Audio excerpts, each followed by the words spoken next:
Hello everybody and welcome back to the channel. Today I wanted to do a video on lessons learned from our Ligny battle that we had last week. We live streamed the whole thing. As someone said, it's a video of a lot of old men's backs, which to be fair is not entirely inaccurate. It's also a video of an old man's front as well. That's usually me.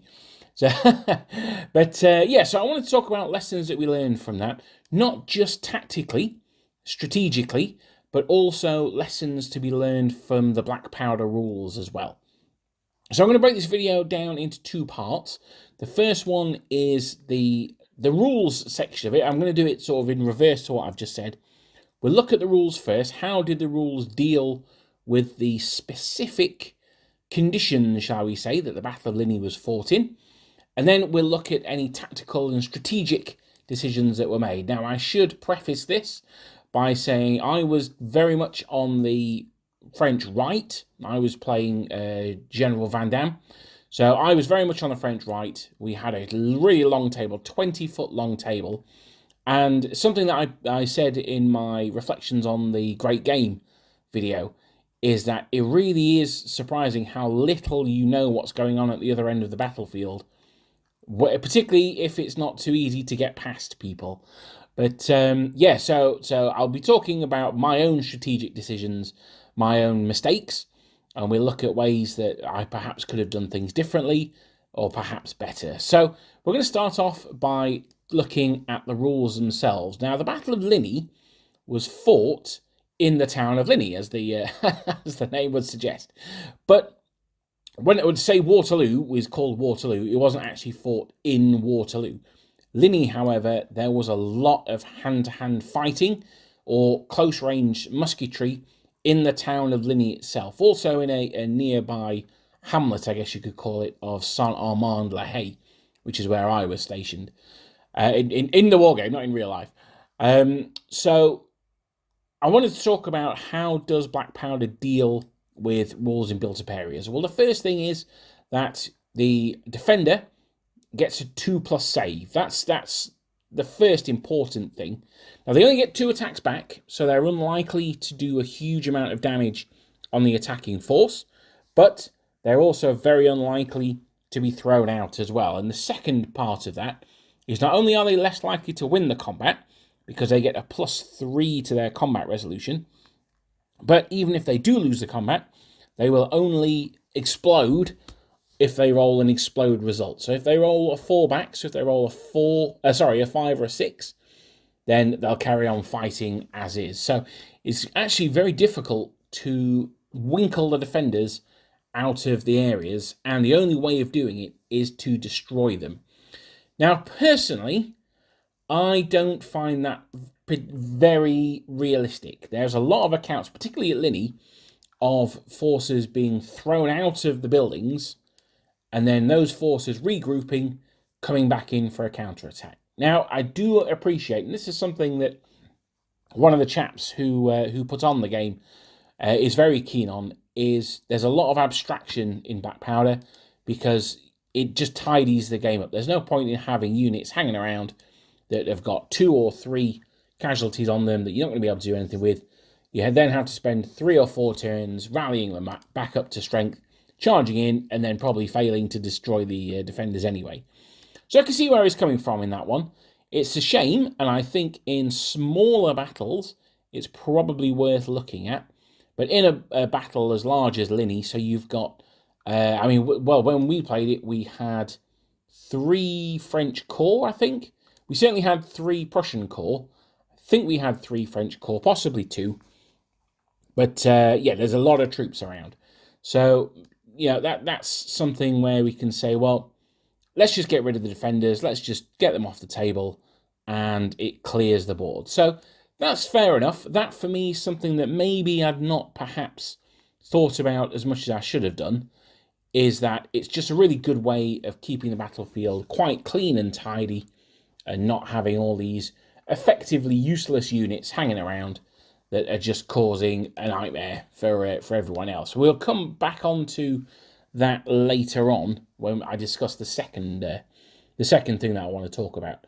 So the other thing is that we used a lot of engineers in this. So you may have heard me complaining that I think the Prussian Mercedes-Benz factory was around the corner because it seemed that every Prussian battalion had some engineers with them. And joking aside, engineers are very, very strong when assaulting the fortifications or built emplacement. What it does is it gives the attacking unit an extra attack, and it also reduces the defender's save by 1. So it doesn't sound like it does much, but that makes 1/6 of the hits effective. That changes it to 1/3. So it actually doubles the effectiveness of the unit attacking. Really, really useful. It's one thing that I love about it, and this is not a gripe at all, is that it means that there's a point in getting your engineer models, getting them painted up, and getting them on the tabletop. Really cool, particularly in late war, where fighting in buildings seems to have been far more common. Although, I mean, there was early fighting in buildings, don't get me wrong, in built-up areas.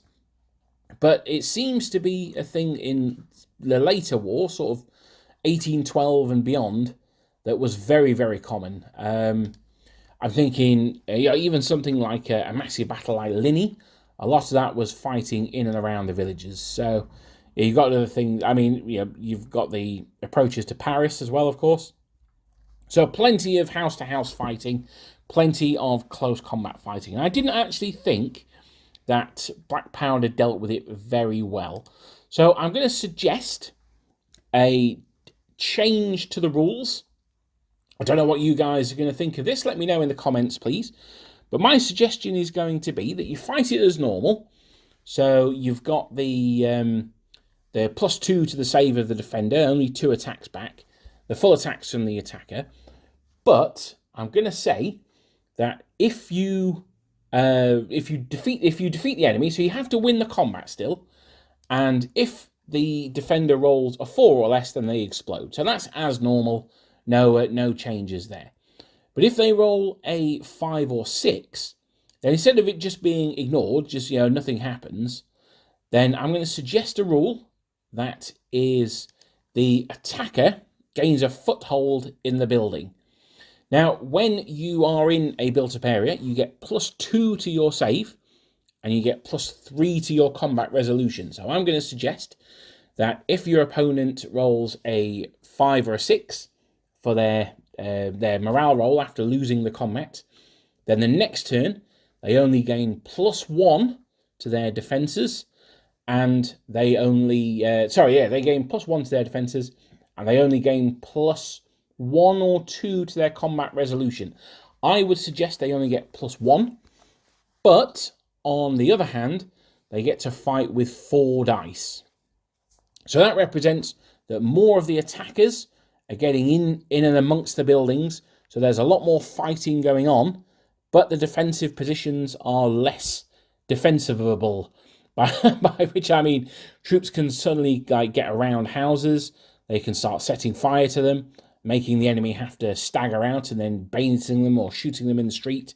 They can attack from a house from multiple angles at once, things like that. So, I mean, there's a lot of Fibula training out there. I was chatting to one of the guys about it the weekend, actually. It's good fun. But there's a lot of things that Napoleonic soldiers could do to winkle troops out of buildings, as long as they could get in and around the building. So my suggestion is that if the enemy fail their morale test, they explode. If they roll a 4 or a 5, a 5 or a 6, so normally they'd fall back on those rolls, then the enemy have broken into the defences. They only get +1 to their save. In fact, you could, they'll only get +1 to their save, and they'll get +1 to their combat resolution. I'm going to suggest that if they roll a 7 or more, then they've managed to knock back the assaults, they've managed to defend the walls, as it were, and you just carry on as normal the next turn. You've still got your +2, you still get your +3 to combat resolution. It's a little bit more bookkeeping, not hugely more though, because you still need to put a counter in place to say who won the combat. So you've got to do that anyway, so you could put a specific counter in that says broken in or something like that. You know, Victor broken in, something like that. Not Marshal Victor, obviously, but victorious broken in, or something like that. Put it on your counter, put it next to the unit so you know that in your next turn, not only do you get the +1 to hit for winning the previous round of combat, but your opponent's defences have been breached. So that's my first idea. Let me know what you think about that one. And we'll move on to the second, which is something that we've talked about before on the channel, I think. And it's certainly something that Richie and I have talked about. And that is interpenetration. Ooh, misses. If I remember, I was tempted to put in a GIF of Kenneth Williams at this point. So if I remember, then enjoy your Kenneth Williams GIF. Now, interpenetrating units has been a bugbear of mine in Black Powder since the first game I ever played of it, when I was doing a practice game against Alex. My French versus his French in the camps of Bologna. I've never really liked it. Now, I'm going to give the counter argument first, or the argument for keeping it first. And that's, again, this is courtesy of Richie. And the reason for it is it makes things a lot simpler. Well, I should say first, actually, sorry, I should say what interpenetration actually is. So that is where a unit just moves through another unit as if it weren't there. So for argument's sake, you've got a line of infantry, and they've taken a lot of casualties, so you don't want them to be at the front anymore, so you just move another unit, you roll your command dice, they get one move, and the unit just plops in front of the other one. The other moves 12 inches, so it moves in front of the already damaged unit, and you've rotated your units out, is a good term for them. Now, this kind of thing sort of happened in reality, not in Napoleonic times, but the Republican Romans, their manipular formation, would do something similar, but not quite to the extent that you can do it in Black Powder, that's for sure. So, I can see the argument for it. It also makes things a lot simpler. And that one of the big things with Black Powder is that specific distances aren't hugely important. Everything's all a bit meh. So for argument's sake, charging at everything, the downside is you have to move to your front. Well, I mean, that's a 90-degree arc. That's a huge angle that you've got there. I personally would say, and I play, that you have to move directly forward. But, yeah, I mean, that's not what the rules say. So, you know, it's one of those things. I mean, well, the other thing to say as well is that that's what the rules say. The rules say that you can do it, so that's absolutely fine. Now, I would say with Black Powder, more so than many other sets of rules, they are very much designed as a set of guidelines. They're more what you like call guidelines. So a bit of Pirates of the Caribbean there. So, Justice for Johnny. So, yeah, no. So with that, it means that you can change them as you wish. Now, for me, I don't really like interpenetration. I don't like that it not rewards, but it doesn't punish you for poor positioning. Black Powder is a brigade level game. You on the tabletop really are a brigadier. At brigade level, your job, the job of a brigade commander, is to make sure his units are positioned in the way that they need to be. Now, not necessarily the formations. That would more come down to the colonel, but, you know, they're added in there anyway. But that they're in the right position. That's the most important thing. And that's the thing that the brigade commander would be responsible for. So he would be responsible for saying, yes, the 27th of foot are in this gap here, and the 40th of foot are supporting them there, blah, blah, blah, and so on, so on. So he wouldn't necessarily say, well, you know, it's important that the 27th of foot are 3 deep, and, you know, he doesn't care about any of that stuff. That's the colonel's job. His job is to position the unit within the brigade. And for me, if you're not doing that in the war game, you're missing a huge part of what your role as the general is, if that makes sense.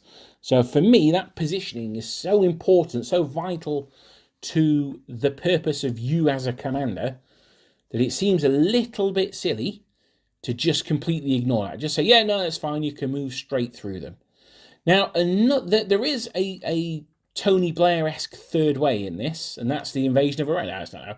The illegal invasion of Iraq. No, the Tony Blair-esque third way is to say, well, certain formations can interpenetrate other formations, or to introduce a mechanic for doing it. Now, many of you will have seen in our battle reports that the way we often do rivers is that you move up to the river, that's one move. To cross the river is a second move, and then to move off from the riverbank is the third move. That is certainly one way of doing it. You could move up to the rear of the unit, move through, so your bases are touching the back of your friendly unit. You put the bases in front, so that's your second move, and then you move off your 12 inches or whatever as normal. That's your third move. Now that, for me, is a reasonable compromise. I don't mind that. You can ban it altogether, which part of me would be in favour of that as well. Or you can say only certain formations can do the process that I've just mentioned. So for argument's sake, an attack column is quite an interesting one, because a lot of people see it as just being a dense mass of men. It's actually not. I mean, an attack column really should only be 9 men deep, because you've got 2 companies wide, they're in 3 deep, and then you've got 2 companies behind them, so that's 9 men. Now, if you've got all 3 battalions, as the French often did, particularly in the late war, then your formation's 27 deep, so, that's fair enough. But you should be like 60 guys wide, so you should be much wider than you are deep. You're not actually that densely packed.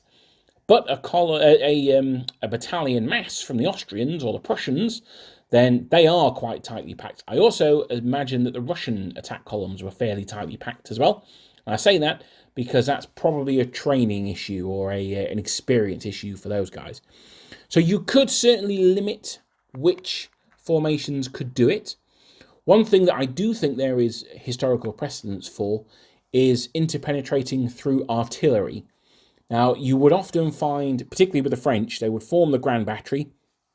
The infantry would then move up through where the Grand Battery was. Now, this is a very, very slow process. Unlike our models, where we've got a nice gun carriage and 4 men stood around it, and that's it. There's loads of gaps on those base. A historical battery is not quite as simple as that. You've got a lot of caissons, a lot of horse teams, a lot of spare bits hanging around. So stacked ammunition, stacked powder, all that kind of stuff. So again, you should have to move up behind them, move through them, then move off if you are planning on having that interpenetration. Now, something that you'll be able to see if you look at the photographs is how tight the battlefield was. We had a lot of models on there, and the battlefield was possibly a little bit too small. I mean, it was still very, very impressive. Don't get me wrong, there's absolutely no shade I'm throwing there at all. But so it could be that given more room, then we could have made more of a fuss about units not moving through each other. I completely accept that as well. But I just wanted to get your guys' thoughts on it. Do you guys like the fact that you can move units through other units? Or do you think it would be better in a game like, say, Shaco, where you have to have that gap that you can fit those bases through? Again, please let me know in the comments. I'm interested to see what you think, because going forward, I am planning on running an event, and I'll be putting out an event pack for it. I'm going to talk about event packs in a second. I'm going to put out an event pack for it, and these are the kind of rules that will either be in or out, depending on what people want. So, I mentioned previously about an event pack. It sounds a bit weird. I've just actually had like a 10-minute break because I had a big coughing fit. I've made a cup of coffee and things like that. Now, you guys, for you, it'll just be like going on a second. Sorry. So, yeah, that's a bit weird. Anyway, so I mentioned an event pack. Now, this is something that I think we really missed out on this event. And what is an event pack? An event pack is basically a set of rules, I guess, instructions that you put together just to say, in this event, we're going to be doing stuff this way. Now, an example would be for the event I'm thinking of running. I've got it in the pack that if you issue an ambiguous order, then you have to carry that out to the best of your ability. So, for instance, if you say, this regiment of cavalry will move forward, and you roll a double 1 for their command roll, then they have to move forward 3 moves. Now, some people will say, oh, yeah, that's fine. But I find with things like that, it's good to have it in a pack, because then people can't say, oh, well, that person's just like cheating, or they're doing it for their own advantage, or whatever. Because it says that in the pack, everyone goes in, everyone expects that that's what's going to happen, and everyone knows where they stand with it. So that's what an event pack is. And I think in this case, we could have done with one, because for a few reasons. I think mainly because everyone plays Black Powder slightly differently, and it would have meant that we were all singing from the same hymn sheet, you could say. So that would mean that we all knew what we were getting into, whether interpenetration was allowed, whether it wasn't, things like that. Now, don't get me wrong, it's an absolutely fantastic bunch of guys. There were no issues. There were a few things where we were like, oh, does it work this way or that way? And we just said, oh, yeah, whatever, it doesn't really matter. So that was fine, but an event pack does help, just in case people may feel aggrieved. They might be like, oh, well, I thought it worked this way. Well, if you've got a pack, you can say straight away, well, what's it say in the event pack? It just saves any of that individual perspective and any problems that way. I can see why people wouldn't want one. They sound a bit formal. They sound like the kind of thing you'd have at a tournament, and they are the kind of things that you have at tournaments. But they don't need to be like that. Just think of them more as being a document that just eases the interaction between the players. Let's put it that way. So I think one piece of advice I would suggest is, if you're putting on a big game where there's a lot of people coming, particularly if they don't know each other or don't know each other that well, then an event pack can be good to produce, just to let everyone know sort of what's going on. So that's something that I think we'll look at in future, is doing a cheeky event pack, just in order that we can look at just things that could come up during the game, that you can point to the pack and say, oh, well, we've already looked at it and this is how it's been ruled. Now, as I say, there wasn't any problems in the game, but I'm just talking about there being the possibility of problems, and it's just about identifying those possibilities and minimizing them where possible. So that's why I think event packs are quite useful for large games like this. As I say, particularly if it's people who don't play together regularly, or even people who you've never played before as well. So that's why I think for the event that I'm going to run, we'll definitely be using an event pack for that one. So that's it for the crunch aspect of the video, I guess you could say. So the 3 rules that I think are worth looking at are the attacking and or defending of built-up areas, the rules for interpenetrating units, and should that be allowed for all units? Should it be allowed for all units depending on formation, or should it not be allowed at all? And the other one is event packs. Just, are they useful? Do you guys think, ooh, I don't like the sound of that. That sounds a little bit too formal. One of the things with Black Powder is it's quite informal. Or do you think, yeah, actually, because it is so informal, having an agreed upon set of, what's the word I'm thinking of? Not protocols.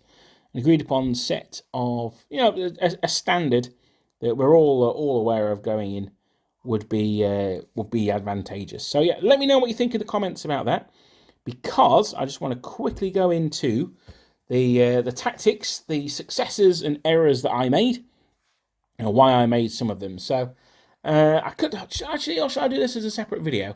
No, I'll do that as a separate video. So I'll record it now, but you may not see it till perhaps Wednesday, or maybe even next weekend. But that's it for today. I'm just going to leave it there. So the 3 things that I wanted your opinions on are interpenetrating units, as I said, and the rules for built-up areas. Do you think there's ways that they could be improved? Do you like them as they are? Or do you think, well, I don't like them as they are. I just don't really know how they could be improved. Let me know in the comments, and I'll see you guys next time.